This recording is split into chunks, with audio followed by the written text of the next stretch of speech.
Sorry for the little jostle in the camera. I'm your host, Elizibar. We're talking about this old book. It's 1986.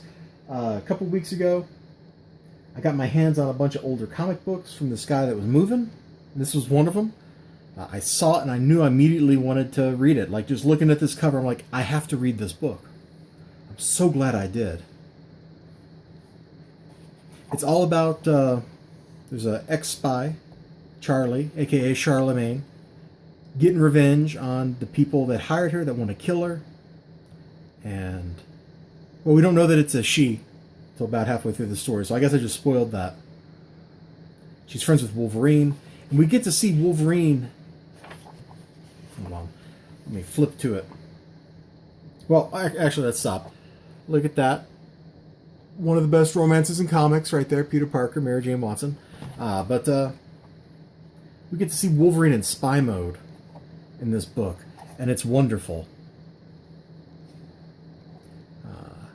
And he's not like super god, ultra healy Wolverine either. He's just a guy who can heal, sure, but he's just a guy. There's a couple places I want to highlight in this. Let me find them, because there was some really great panel construction on one of these pages. Yeah, it's this one. So Spider-Man just got a talking to from Wolverine, and he's here in he's here in Berlin because Jonah Jameson sent him over here with this guy named Ned. They're going to cover a story or whatever. And he comes back in the hotel room. The reporter Ned is dead. There's KGB guys. They're going to machine gun Peter Parker. I mean, they're machine gunning him right here. Wolverine drops in. Fight scene. But you don't even have to show it. You know what's going on. Bullets and claws. This is somehow more evocative than just seeing Wolverine stab a bunch of guys. The same thing happens at the beginning of the book when Wolverine lets the beast out. It's just this. It's just blood everywhere. And this is probably two of the best comic book panels. They're in a hotel room. They're not on the bottom floor. You know? I don't know how high they're up exactly. It's at least 1, 2, 3, 4, 5 stories up, it looks like. Wow. That's something that I could tell that. Although I see here an art goof, because if that's the roof of the building, then this was only one floor up, so that's this floor. What happened to these other two floors? Who knows? Who knows? I'm going way too far into deconstructing this. I think this implied roof line is a mistake here. But they jump out the window. Wolverine just lands. He just lands and gets up and runs. Spider-Man uses his agility. He lands on the flagpole, uses that to spring up here. That way he doesn't take a super serious impact. Like, he's able to control his motion. He's got the agility of a spider. It's a wonderful display of the difference between these two really cool characters. One of them is a brute, and he just lands and runs. He'll walk it off. The other one is agile. He dances out of it. And look at the alignment of the panels here. This super tall verticality. It goes with the vertical nature of what they're doing. They're jumping out of a window. You should feel like it's a long way down. And then we further showcase the difference. Spider-Man's taken the high road. This is metaphorical and literal, while Wolverine has taken the low road. Anyway, after that, Wolverine and Spider-Man are in East Berlin. Wolverine taunts Spider-Man a little bit with the Spider Tracer. Spider-Man tagged him with. Wolverine meets Charlie, and now we go to what was such a great setup. They're at a fancy restaurant in East Berlin. The fruit's poisoned. They're planning to kill everybody in the room. Everybody in the room. And then Spider-Man shows up and spoils it. So Charlie runs off, and it all ends in a confrontation in a cemetery. Spider-Man thinks Wolverine's going to kill Charlie. He is. Because they're going to kill her. Like, the KGB is going to torture her to death. And so we get this great, great fight scene. And Peter Parker's like, wow, what is with this guy? He's faster than me. My spider sense isn't helping me. I can't deal with this. which makes sense. Wolverine, when he gets into like that animal thing, is just, he's an irrational, freakish, berserker, clawed beast. Peter Parker's actually scared, and he narrates the scare the whole time. And we end up in a tie. After Peter Parker smashed Wolverine's head through a gravestone, basically. Yeah, is dope.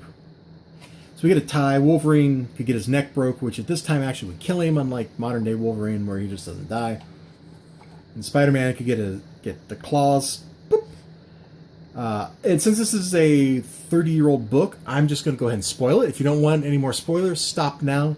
This is a great book. I got this for probably like a quarter or 30 cents or something. Like, it was just a bunch of books that I paid just a couple, like a small amount of money for. Because the guy was moving, he was getting rid of it. So you can consider this like a 50-cent bin thing. And so I'm going to spoil it. I really liked it, by the way. Everything about this. Oh, credits! Credits! We didn't look at credits. Hold on, the credits are important. When you see these credits, you might understand just why this book is so good. Alright? See James Owsley. Alright? I'm not super familiar with Mark Bright's pencil work. I probably should be. I've probably seen his stuff all over.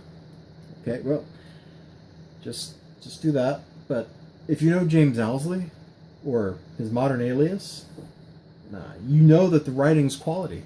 It really is. There's lots of great narration in here by Wolverine and by Spider-Man. They're in two completely different voices. It's wonderful. Anyway, Charlie tricks... We're going to just spoil the ending of the story. Charlie tricks Spider-Man into punching her. He punches too hard because he thinks he's punching Wolverine. Kills her. She dies. All the spies show up. And they're like... Wolverine's like, she's dead. And he's narrating this. I got to read some of this. Because this is good stuff. This is like getting to the nature of Wolverine here. The kill order was international. I'm angrier right now than I've been in years. I want to cut loose and leave these screws gagging in their own blood. These gents are dedicated professionals, that, or they're poor judges of character. I want to let go of what I'm feeling inside. Instead, I give them what they want. She's dead.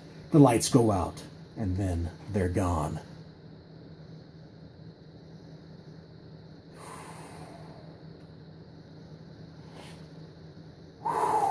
And Spider-Man is tortured with what he did. He keeps seeing it over and over and over. And this ends right here. Look at this beautiful smile. Look at that. Your aunt told me when you were getting in. Hey, Pete, are we still friends? I could use a friend right now. Guess I could manage that. Welcome back to your world, Tiger. I hold her tight. I close my eyes. We make the pain go away. The end. Oh. This. Oh my gosh. What have I read this with? I've read a lot of books. I've read Shadow Man, those Conan True Believer books. What else? Guardians of the Galaxy Facsimile. Batman Who Laughs #2. Justice League Dark #7. I'm just looking at what's in this drawer. I got the things I just read and I haven't put away yet. Like, I've read all that stuff recently. As much as I liked all that other stuff, this book is better. This book is in a league of its own. The Batman Who Laughs has some really interesting stuff going on in it. Whatever. This is better. Shadow Man was a very solid conclusion to its story. This is better. Justice League Dark was a great book. This is better. Elvira, I just literally read this right before this book. This one's better. Okay, maybe this is not a fair comparison because they're completely different kinds of books, but this one's better. This is a great book. It ought to be, man. 1986, $2.50 for this monstrosity. It's like a double pay or double-sized book. How many pages does it say? Is it 64. There's 64 pages in this thing, so it's a double or triple-sized book, depending on how you count comic pages. It's fantastic. When I was putting this into the collector's app, the CLZ app on my phone, it told me there was a reprint that's a square-bound edition from like 1991 or something. That's how good this was. They reprinted it basically as a trade. Great, great book. If you see this, if you get a chance, if you haven't read it, pick this up. If you like Spider-Man, if you like Wolverine, if you're like me and you love them both, pick this up. You can't go wrong. This has got to be pretty cheap. I mean, that guy wouldn't have let me have this and all those other books if, you know, for as low as they were, if it wasn't a cheap thing. Like, he had already sold all his really expensive books to other people individually, and I just kind of got what was left over. So this must be cheap. It is worth buying. It's worth reading. If you don't like physical, I'm sure Marvel has to have this available, like on Comixology or something. It's too good not to just get it out there so people can read it. Check it out. I will see you next time. I loved this book. I really did. Seeing Wolverine in spy mode, seeing Spider-Man having to deal with something heavy that's not the death of Aunt May. That's so good. Bye-bye.